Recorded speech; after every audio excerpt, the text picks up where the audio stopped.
नमस्कार प्रिय श्रोता बंधुरा राधा कृष्ण उइथ पियाली चैनले आमी पियाली आछि। आज के आपनारा शुनछेन शिव महापुराण। प्रिय श्रोता बंधुरा शिव महापुराणेर आजकेर आलोच्य विषयबस्तु आपनारा शुनबेन षष्ठ संहिता धर्म संहिता। प्रिय श्रोता बंधुरा शिव महापुराणे जेखाने आपनारा महादेवेर लौकिक तथा अलौकिक किछु कथा এবং মহেশ্বরের পুজো করার সম্পূর্ণ বিধিবদ্ধ বিধান যা সুন্দরভাবে রচিত আছে। এছাড়াও শিব মহাপুরাণের মানুষের নানাবিধ অন্যায় তথা পাপ ও কর্ম থেকে মুক্তির লাভ যা সুন্দরভাবে বর্ণিত আছে শিব মহাপুরাণে। আপনাদের অবশ্যই শুনতে হবে শিব মহাপুরাণ, অবশ্যই শুনবেন এবং নিজের কাছের মানুষ তথা সকলের সাথে ভাগ করে নেবেন শিব মহাপুরাণ। আপনাদের কাছে একটি ছোট্ট অনুরোধ, সকলের সাথে ভাগ করে নেবেন এবং দয়া করে পাশে থাকবেন। আপনাদের পাশে থাকা যে একান্তই কাম্য। তাহলে শুনতে থাকুন শিব মহাপুরাণ। আজকের আলোচ্য বিষয়বস্তু শিব মহাপুরাণের ষষ্ঠ সংহিতা ধর্ম সংহিতা। ধর্ম সংহিতার 34তম অধ্যায়, যেখানে আপনারা শুনবেন ভারত ও প্রশংসা। তাহলে শুনতে থাকুন শিব মহাপুরাণ।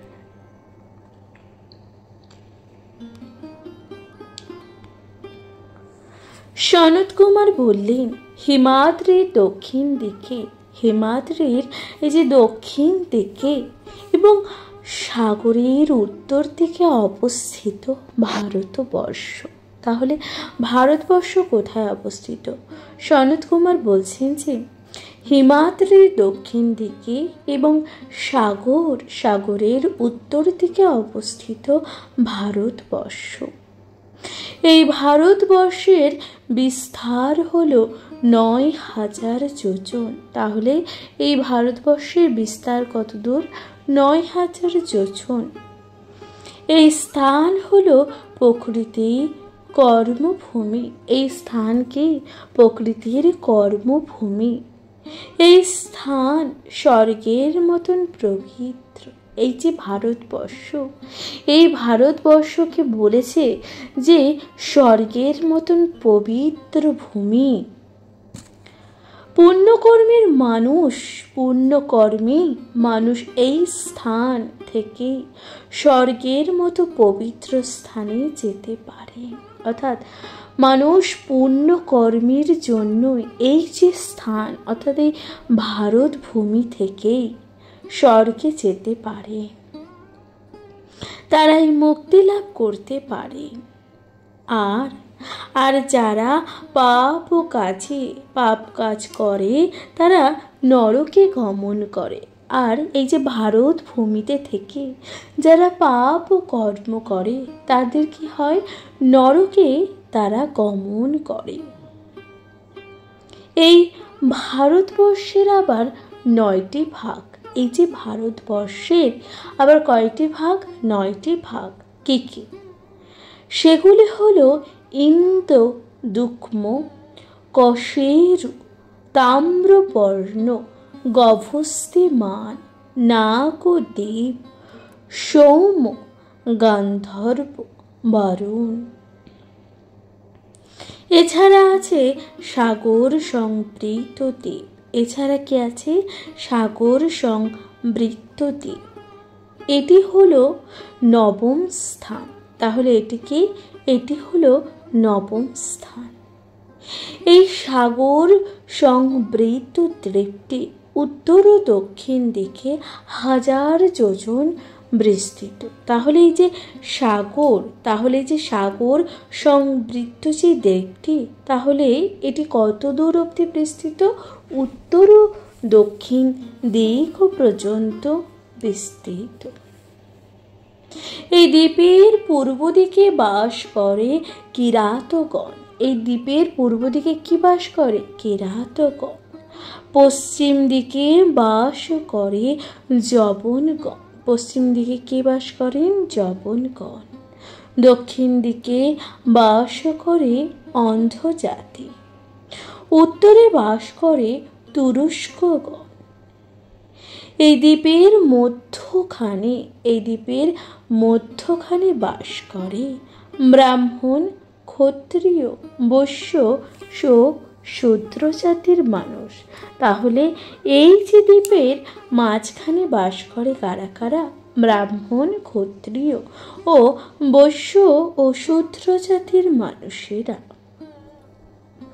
তাদের জীবিকা নির্বাহের উপায় যাগযজ্ঞ, যুদ্ধ বিগ্রহ, ব্যবসা বাণিজ্য ও ইত্যাদি। অর্থাৎ সেই সকল মানুষেরা তাদের যে যুদ্ধ, তাদের জীবিকা কিভাবে নির্বাহ করে, তারা কিভাবে বেঁচে থাকে, যুদ্ধ করে, যাগযজ্ঞ ও ব্যবসা বাণিজ্য ইত্যাদি করে। তারা তাদের জীবিকা অনুযায়ী নিজ নিজ স্থানে বাস করে থাকে। অর্থাৎ তারা নিজেদের জীবিকা অনুযায়ী নিজ নিজ স্থানে কি করে? বাস করেন। সেখানে আবার 7টি পর্বত আছে। সেখানে কয়টি পর্বত আছে? 7টি পর্বত আছে। সেই পর্বতগুলি হলো মলয়, মহেন্দ্র, স্বচ্ছ, শক্তিমান, রক্ষ, বিন্ধ্যাপর্বত ও পারিয়াত্র। এই যে পারিয়াত্র পর্বত থেকে অনেক নদী উৎপন্ন হয়েছে। এই যে পারিয়াত্র, এই যে পর্বতটি থেকে কি হয়েছে? অনেক নদী উৎপন্ন হয়েছে। তার মধ্যে উল্লেখযোগ্য নদীগুলি কি কি? গোদাবরী। তার মধ্যে এই যে উল্লেখযোগ্য নদীগুলি কি কি? গোদাবরী, ভীমরথী, তাপী প্রভৃতি নদী। আবার বিন্ধ্যা পর্বত থেকে উৎপন্ন হয়েছে মহানদী। মলয় পর্বত থেকে কৃতমালা ও তাম্রপর্ণী নদী। কৃষ্ণবেণী নদীর উৎপত্তি সহ্যাদ্রি পর্বত থেকে। মহেন্দ্র পর্বত থেকে উৎপন্ন হয়েছে ত্রিআমা ও ঋষিকুল্যাদি নদী। তবে এই ঋষিকুল্যাদি নদী, কুমারী আদি নদী ও শক্তিমান পর্বত থেকে উৎপন্ন হয়েছে। সেইখানে নানা জনপদে নানান ধরনের মানুষ বসবাস করেন। তারা এই সকল নদী ও নানা সরোবরের জল পান করে থাকে। এই ভারতবর্ষের 4টি যুগের কথা বলা আছে। এই যে ভারতবর্ষে কটি যুগের কথা বলা আছে? 4টি যুগের কথা। কিন্তু অন্য কোনো দ্বীপের কথা, অর্থাৎ অন্য কোনো দ্বীপে এই যে যুগের কথা কিন্তু নেই। ভারতবর্ষের মানুষ পরলোকের সুখ কামনায় দান ও যাগযজ্ঞ করে থাকে। অর্থাৎ এই যে আমাদের ভারতবর্ষ, এই যে ভারতবর্ষের মানুষেরা যাগযজ্ঞ ও দান করেন কেন? পরলোকের কথা চিন্তা করে। জম্বুদ্বীপের মধ্যে এই স্থানে হলে কর্মভূমি। তার মধ্যে ভারত হলো অতি শ্রেষ্ঠ। তাছাড়া সকল স্থান ভোগের স্থান। হাজার বছর মানুষ জন্ম হয়ে পুণ্য অর্জন করলেই তবে এই ভারতবর্ষের বাসিন্দা হওয়া যায়। তাহলে এই যে ভারতবর্ষের বাসিন্দা হতে গেলে কি বলেছে ভগবান, অর্থাৎ সনৎ কুমার বলছেন, দেখুন এই যে জম্বুদ্বীপ, আপনারা শুনেছিলেন যে জম্বুদ্বীপ, সেখানে কারা থাকে? ঋষি মুনি, ঋষিরা থাকে। যারা সিদ্ধ পুরুষ তারাই একমাত্র জম্বুদ্বীপে থাকতে পারে, এবং তার মধ্যে ভারত হলো অতি শ্রেষ্ঠ। এই যে জম্বুদ্বীপের মধ্যে এই যে কর্মভূমি, তার মধ্যে অত্যন্ত শ্রেষ্ঠ দ্বীপ হলো ভারত। তাছাড়া সকল ভোগের স্থান, হাজার বছর মানুষ জন্ম হলে, পুণ্য অর্জন করলে তবে এই ভারতবর্ষের বাসিন্দা হওয়া যায়। স্বর্গ এবং মুক্তির সোপান স্বরূপ হলো এই ভারতবর্ষ। এই যে স্বর্গ ও মুক্তির সোপান কি? এই ভারতবর্ষ। তাই ভগবান বলেছেন এই কথা। তাই ভারতবর্ষের মানুষেরা ধন্য। তাই এই যে ভারতবর্ষে যে সকল মানুষ থাকেন তারা ধন্য, এ কথা দেবতারাও মনে করেন। দেবতারাও তাদের দেবত্ব ত্যাগ করে এই ভারতবর্ষে জন্ম নিতে আসে। অর্থাৎ আপনারা নানান পুরাণ, নানান পন্থী, অর্থাৎ নানান যে গ্রন্থে আপনারা শুনেছেন যে অর্থাৎ এই যে যুগে যুগে যত দেবতাদের অবতার হয়েছে, অর্থাৎ শ্রীকৃষ্ণ যতবার অবতীর্ণ হয়েছেন তিনি কিন্তু এই ভারত ভূমিতেই অবতীর্ণ হয়েছেন। অর্থাৎ শ্রীকৃষ্ণ সহ সকল দেবতারাও নানাভাবে কিন্তু অবতীর্ণ হয়েছেন এই ভারতবর্ষে। তারা সত্যযুগ, ত্রেতা যুগ, দাপর এবং ঘোর কলি যুগে এই কিন্তু যুগে যুগে শ্রীকৃষ্ণের অবতীর্ণ হয়েছেন কিন্তু এই ভারতবর্ষে, তাই না? তাই বলছেন যে দেবতারাও তাদের দেবত্ব ত্যাগ করে এই ভারতবর্ষে জন্ম নিতে আসে, কারণ তারা মানব জন্ম নিয়ে মহাদেবের মন নিয়োগ পূর্বক তারা সাধনা করে সুকর্ম ফল লাভ করে। দেবত্ব তাদের কাছে কিছুই নয়। দেবতা হয়ে যে মহাদেবের পরম পদ লাভ করা যায় না, অর্থাৎ দেবতা হয়ে মহাদেবের কিন্তু পরম পদ লাভ করা যায় না। ভারতবর্ষে জন্ম নিলে সে শিব পদ লাভ করা যায়, অর্থাৎ এই যে ভারত ভূমিতে জন্ম নিলে সে কিন্তু শিবপদ লাভ করতে পারে। ভারতবর্ষের মানুষেরা নিত্য সুখের জন্য শৈব প্রাপ্ত হতে পারে, অর্থাৎ এই যে ভারতবর্ষের মানুষেরা তাদের নিত্য সুখের জন্য তারা শৈব প্রাপ্ত হতে পারে।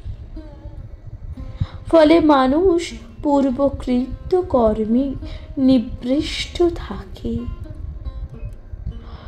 পক্ষ অর্থাৎ পল্লক্ষ দ্বীপে বিস্তৃত প্রায় 1,00,000 যোজন।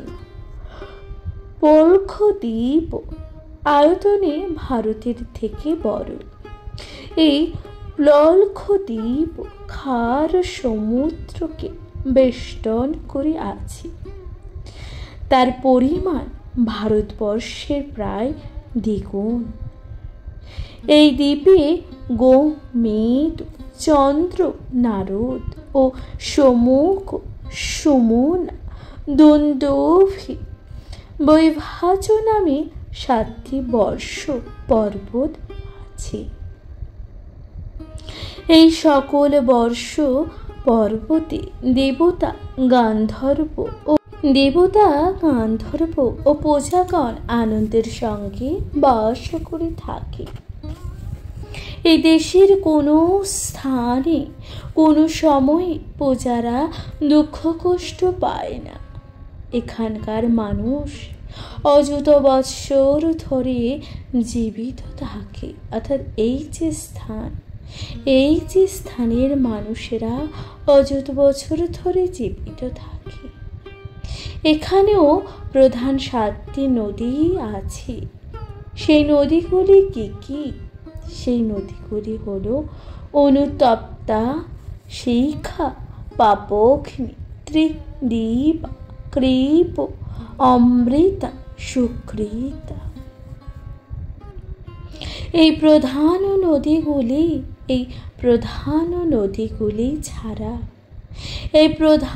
নদীগুলি ছাড়া আরো অনেক ছোট ছোট নদী আছে। এছাড়া অনেক পাহাড় পর্বতও আছে। এখানে অনেক জনপদও আছে। জনপদের মানুষ সেই সকল নদীর জল পান করে। জম্বুদ্বীপের মধ্যে 7টি স্থানে যেমন সত্য, ত্রেতা প্রভৃতি যুগের প্রচলন আছে, লক্ষদ্বীপে তেমন ভাবে যুগের ব্যাপার নেই। সেখানকার সমস্ত কালই জম্বুদ্বীপের ত্রেতা যুগের মতো। তবে সেই লক্ষদ্বীপের ব্রাহ্মণ, ক্ষত্রিয়, বৈশ্য ও শূদ্র নামক জাতি বিভাজন আছে। এই লক্ষদ্বীপের মাঝখানে এখনো একটি বিশাল পলখ বৃক্ষ আছে। সেই জন্য এই দ্বীপটির নাম হলো পলক্ষদ্বীপ হচ্ছে। লোক মঙ্গলকারী ভগবান শিব, অর্থাৎ লোক মঙ্গলকারী ভগবান শঙ্কর, ভগবান বিষ্ণু ও ব্রহ্মাকে সেখানে বৈদিক মন্ত্র ও যজ্ঞের মাধ্যমে পূজা করে থাকে।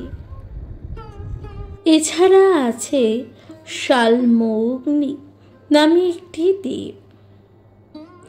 সেই দ্বীপে 7টি বর্ষ আছে।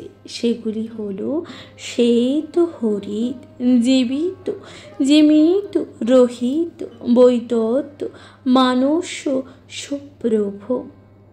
এই দ্বীপেও শালমলি নামে একটি বৃক্ষ আছে। তার নামে এই দ্বীপের নাম হয়েছে শালমলি দ্বীপ। এই দ্বীপে অনেক বড় বড় সমুদ্র আছে, আর আছে অনেকগুলো নদী। সেগুলি হলো শুক্লা, রক্তা, হিরণ্যা, চন্দ্রা, শুভ্রা, বিমোচনা, সপ্তম, নিবৃত্ত ইত্যাদি। এই সকল নদীগুলি হলো পুণ্যতয়া ও শান্তিপ্রদা। তাহলে এই যে নদীগুলি কি?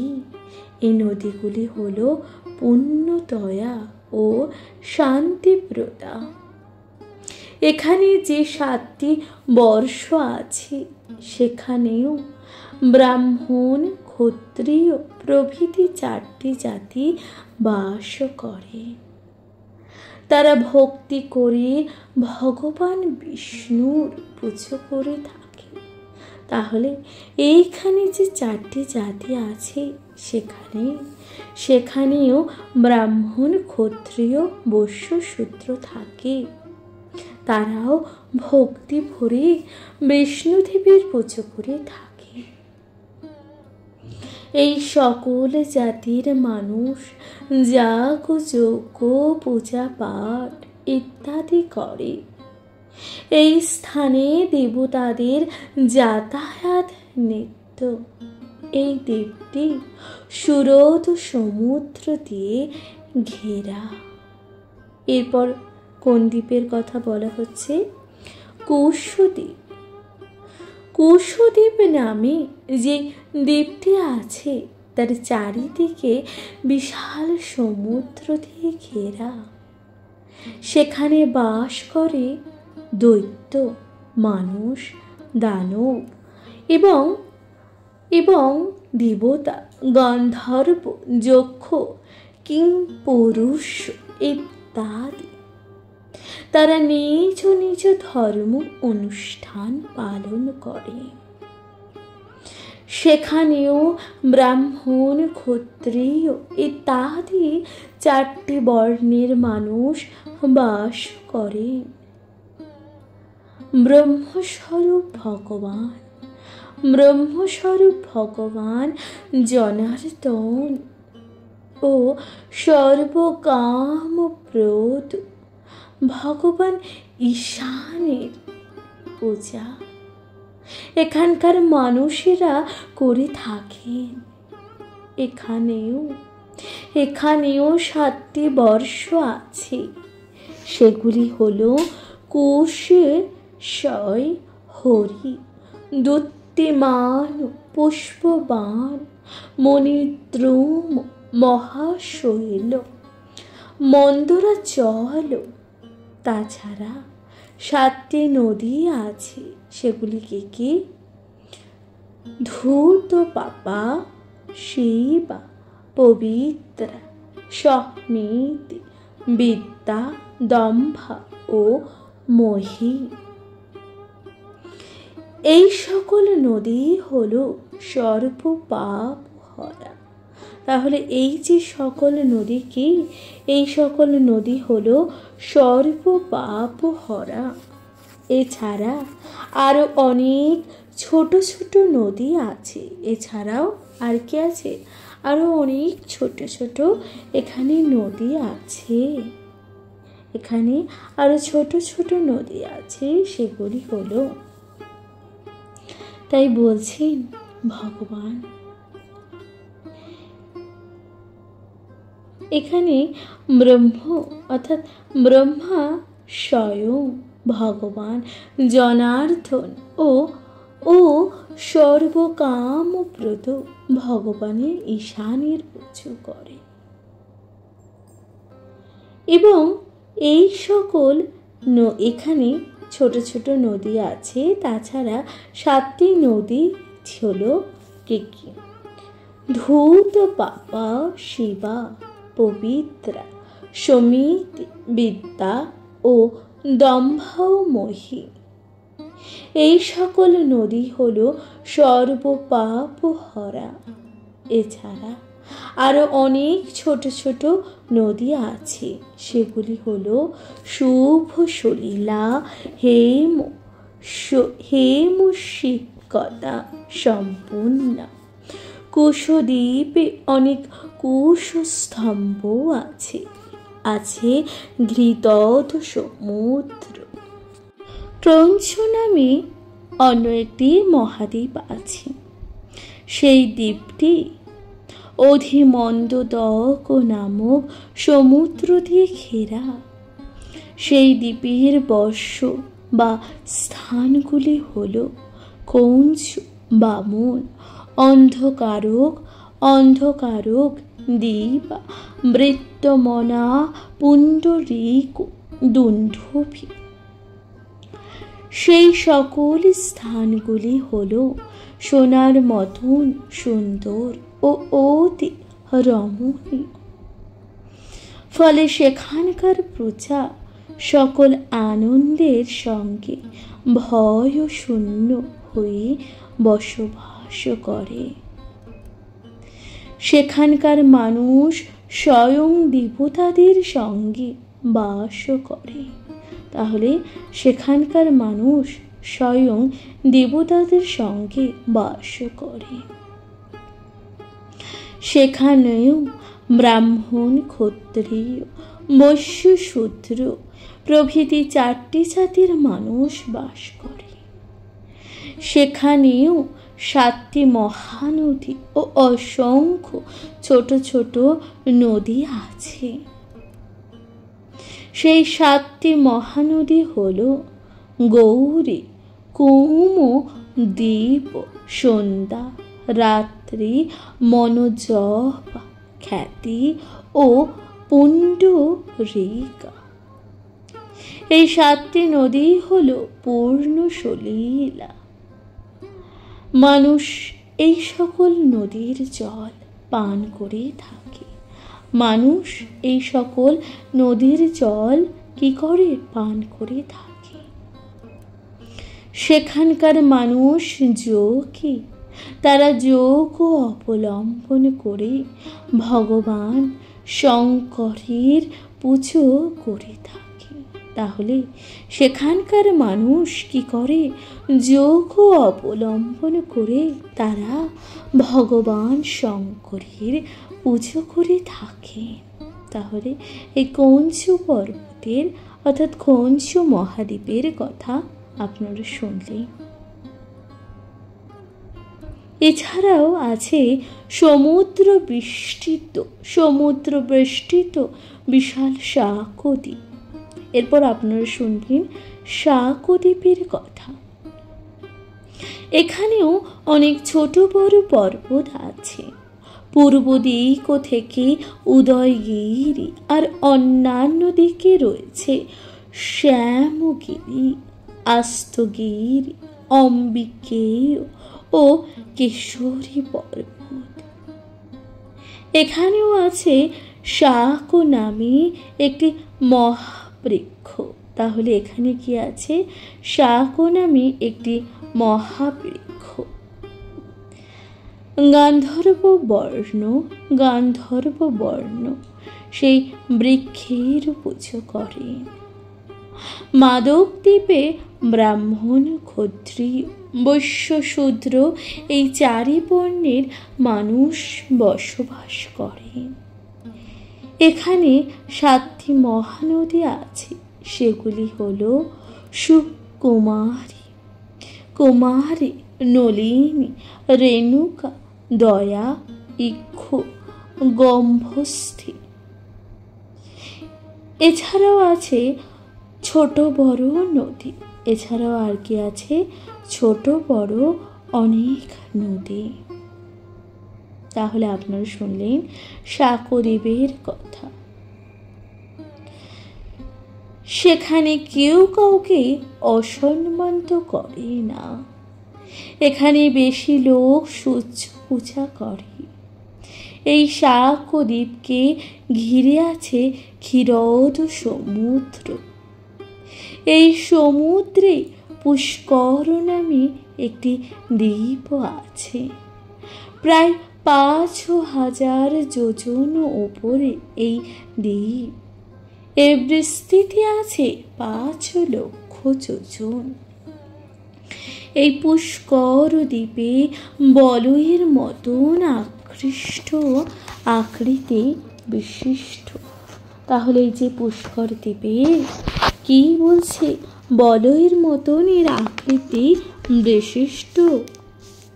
এই দ্বীপটি 2 ভাগে বিভক্ত। এই দ্বীপটি তাহলে কয় ভাগে বিভক্ত? 2 ভাগে। এখানে লোকজন রোগ শূন্য হয়ে বাস করে। 10,000 বছর জীবিত থাকে। সেখানে ভালো মন্দ বলে কিছু নেই। সবাই সমানভাবে বাস করে।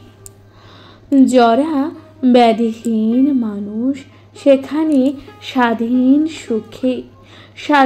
সুখী, বাধা বাঁধন হারা। এই পুষ্কর দ্বীপে যে 2টি ভাগ আছে, তা হল মহাবীত ও ধাতকি খণ্ড। এখানে ভগবান ব্রহ্মা বাস করেন। নগ্রোধ নামক স্থানে। এই স্থানটি অতি উত্তম স্থান। ব্রহ্মদেব নগ্রোধ নামক স্থানে বাস করে সুর দ্বারা পূজিত হন। এইভাবে সাতটি দ্বীপের 7টি বিভিন্ন সমুদ্র দ্বারা পরিবেষ্টিত। এই সমুদ্রগুলির জল এই একই রকম, সবই একই রকম। এই সকল সমুদ্রের জল কখনো বাড়ে, আবার কখনো কমে। সমুদ্রের জলের বাড়া কমা নির্ভর করে চন্দ্রের রাশির বৃদ্ধির ওপর। চন্দ্রের উদয় ও স্থির ফলে সমুদ্রের জল বাড়ে ও কমে। আর চন্দ্রের শুক্লপক্ষ ও কৃষ্ণপক্ষের ভিত্তি তা প্রভাবিত হয়। পুষ্কর দ্বীপের প্রজাগণ সর্বদা সরস্রস্য পান করে, নিজেরাই বানায়। আর একটি কথা, সাধুদক সমুদ্রের পর আর মানুষের বসতি নেই। সাধুদক জলের পরিমাণের দ্বিগুণ পরিমাপ সুবর্ণময়ী ভূমি আছে। সেখানে কোনো প্রাণীর যে বাস নেই। তারপর আছে লোকালোক শৈল। তার প্রস্থ ও উচ্চতা হলো 1000 যোজন, বিস্তার প্রায় অযুত যোজন। তারপর সবই অন্ধকারময়। প্রিয় শ্রোতা বন্ধুরা, তাহলে আপনারা কি শুনলেন? আপনারা শুনলেন এই যে ভারতবর্ষ, এই যে ভারতের প্রশংসা, এই যে 7টি দ্বীপের কথা আপনারা শুনলেন। প্রিয় শ্রোতা বন্ধুরা, শিব ও মহাপুরাণ আপনাদের কেমন লাগলো অবশ্যই আপনাদের মূল্যবান মতামত জানাতে ভুলে যাবেন না। প্রিয় শ্রোতা বন্ধুরা, আপনাদের পাশে থাকা যে একান্তই কামনা করি। আপনারা না পাশে থাকলে কখনো কোনোভাবেই এগিয়ে যাওয়া সম্ভব নয়। অবশ্যই শিব ও মহাপুরাণ অর্থাৎ এই পুরাণের কল্পকথা, পুরাণের কথা অর্থাৎ মহেশ্বরের কথা আমাদের সর্বত্র বিস্তার করতে হবে। হিন্দু ধর্ম, সনাতন ধর্মকে এগিয়ে নিয়ে যেতে সাহায্য করতে হবে। আপনাদের পাশে থাকা যে একান্তই কামনা করি। সকলে পাশে থাকবেন, অনুগ্রহ করে শুনবেন পুরাণের কথা, শিব ও মহাপুরাণ। এর পরবর্তী অধ্যায়ে আপনারা শুনবেন 35তম অধ্যায়, যেখানে বলা হচ্ছে মৃত্যুঞ্জয় উদ্ধরণ। শুনতে থাকুন শিব ও মহাপুরাণ। কমেন্টে লিখবেন ভুলবেন না। হর হর মহাদেব। নমস্কার প্রিয় শ্রোতা বন্ধুরা, রাধা কৃষ্ণ পিয়ালি চ্যানেলে আমি পিয়ালি আছি। আজকে আপনারা শুনছেন শিব ও মহাপুরাণ। শিব ও মহাপুরাণের আপনারা শুনছেন 6ষ্ঠ সংহিতা ধর্ম সংহিতার 35তম অধ্যায়, যেখানে আপনারা শুনবেন মৃত্যুঞ্জয় উদ্ধরণ। শুনতে থাকুন শিব ও মহাপুরাণ। সনত কুমার বললেন, যে পর্যন্ত রবি ও শনির কিরণ জাল উদ্ভাসিত হয়, তত দূর পর্যন্ত পৃথিবীকে ভূলোক বলি। ভূমি থেকে 1,00,000 যোজন দূরে রবি মণ্ডল অবস্থিত। তাহলে কি বলছে? এই যে ভূমি থেকে 1,00,000 যোজন দূরে রবি মণ্ডল অবস্থিত। অবস্থিত। সূর্যমণ্ডল থেকে লক্ষ যোজন ঊর্ধ্বে থাকে চন্দ্রমণ্ডল। তাহলে সূর্যমণ্ডল থেকে লক্ষ যোজন ঊর্ধ্বে থাকে কি? চন্দ্রমণ্ডল। চন্দ্র অপেক্ষায় 10 যোজন ওপরে গ্রহমণ্ডল থাকে। বুধ গ্রহ তার নিচে থাকে, তার ঊর্ধ্বে মঙ্গল, আর তার ঊর্ধ্বে থাকে বৃহস্পতি, তার উপরে থাকে শনি। সপ্তর্ষি মণ্ডল তার অপেক্ষায় 1 লক্ষ যোজন উপরে থাকে।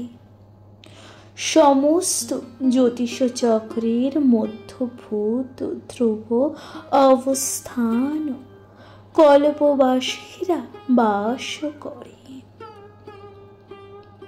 তা 1 কোটি যোজন ব্যাপী। ধ্রুবের ঊর্ধ্বে মহলোক, তাতে সনক, সনন্ত, সনাতন, কপিল, আসুরি, বৈঠ, পঞ্চশিখ, এই ব্রহ্মার 7টি মানসপুত্র অবস্থান করে। মহলোক থেকে চতুর্গুণ দূরে জনলোক, তার থেকে ওই পরিমিত দূরে তপলোক, যাতে দাহ বিবর্জিত ধৈরাজ নামক দেবগণ অবস্থান করে। তপলোক থেকে সরগুণ দূরে সত্যলোক, সেই সত্যলোকের ব্রহ্ম বলেই জানবে। সেখানে নির্মল চিত্তগণ বাস করেন। সত্য ধর্ম নিরত ব্রহ্মচর্য পরায়ণ জ্ঞানীগণ যারা ব্রহ্মলোক গমন করবেন, তারা ভূলোক বাস করেন। ভূর্বলোকে তু সংসিদ্ধা মুনয় দেবরূপেণ, স্বর্গলোকে তু সুরাদিত্য মরুত বশব হবিষ্যণ। সিদ্ধগণ ও দেবতারূপী মুনিগণ বাস করেন ভুবলোক, আর সুরগণ, আদিত্যগণ, মরুতগণ, অশ্বিনী, কুমারদ্বয়, বিশ্বদেব, রুদ্রদেব বা রুদ্রগণ, সাধ্যগণ, এই যে নাগ, কুল, হসুরগণ, বেতগণ ও কলস্য ঋষিগণ বাস করে থাকেন স্বর্গলোকে। ব্রহ্মাণ্ডের সপ্তলোক ও সপ্ত পাতালের কথা ব্যাখ্যা করা হলো। কটাহ দ্বারা ঢাকা এই ব্রহ্মাণ্ডের ওপর ও নিচেরতে জল, অগ্নি, বায়ু, আকাশ, পঞ্চ তন্মাত্র অহংকার মহতত্ত্ব দ্বারা বৈশিষ্ট্য এই যে ব্রহ্মাণ্ড, প্রকৃতি, পুরুষ, মহৎ তত্ত্বকে আবৃত করে অবস্থিত। তারপর আত্মার সংখ্যা বা আকারের প্রমাণ নেই। এই জন্যই আত্মার নাম হয়েছে অনন্ত। এই জন্যই আত্মার নাম হয়েছে কি? অনন্তই। পরম প্রকৃতি হল সমস্ত ব্রহ্মাণ্ডের মূল। সেই অব্যক্ত থেকে সহস্র অযুতাযুত ঈষৎ ব্রহ্মাণ্ড উদ্ভূত হয়েছে। যেভাবে সুপ্ত অবস্থায় কাষ্ঠের মধ্যস্থিত আগুন, রায় মধ্য তৈল এবং দুধের মধ্যে অমৃত থাকে, ঠিক সেইভাবে ব্রহ্মাণ্ডকে আবৃত করে পরমাত্মার অবস্থা। অর্থাৎ যেভাবে এই যে অব্যক্তগুলি, এই যে সহস্র অযুতাযত ঈষৎ ব্রহ্মাণ্ড অদ্ভুত আছে, তার মধ্যে সুপ্ত কাষ্ঠের মধ্যে অবস্থিত আগুন, রায়, মধ্য তৈল ও দুধের মধ্যে যেমন অমৃত থাকে, ঠিক তেমনি ভাবে আবৃত থাকে পরমাত্মার অবস্থান। প্রিয় শ্রোতা বন্ধুরা, এখানে একটি সুন্দর শ্লোক আছে যেখানে বলা হচ্ছে যে দারুণাক্ষোগ্নিথযথা তৈলং তিলেষু পয়সীঘৃতাম তথাসু পরমাত্মা বৈ সর্বং ব্যাপাত্ম বেদন। বৃক্ষের উৎপত্তি হয় আদি বীজ থেকে। বৃক্ষের উৎপত্তি কোথা থেকে হয়? আদি বীজ থেকে। বৃক্ষের উৎপত্তি হয় আদি বীজ থেকে। আবার অন্য বৃক্ষের উৎপত্তি হয়েছে তা থেকে। জীবদের মধ্যে সেই একই রকম ভাবে পুত্র ইত্যাদি উদ্ভব হয়েছে আদি বীজ থেকে। মহতত্ত্ব থেকে স্থূল ভূত পর্যন্ত একই বীজ থেকে উৎপন্ন হয়েছে সব দেবতাগণ। দেবতা প্রভৃতি উৎপত্তি হয় শিব ও শক্তির যোগে। ওই দেবতা সকল যে যার কর্মানুযায়ী ব্রহ্মা বিষ্ণু রুদ্ররূপী হয়েছে। আবার সেই রুদ্ররূপে শিব রূপে বিরাজিত, যিনি জগতের সৃষ্টি লয় করে থাকে, তিনি শিব ও সকল কার্যের কর্তা। আগে মহাদেব শঙ্কর বিশাখাকে যে মন্ত্র বলেছিলেন, আমি তা তোমাদের বলছি।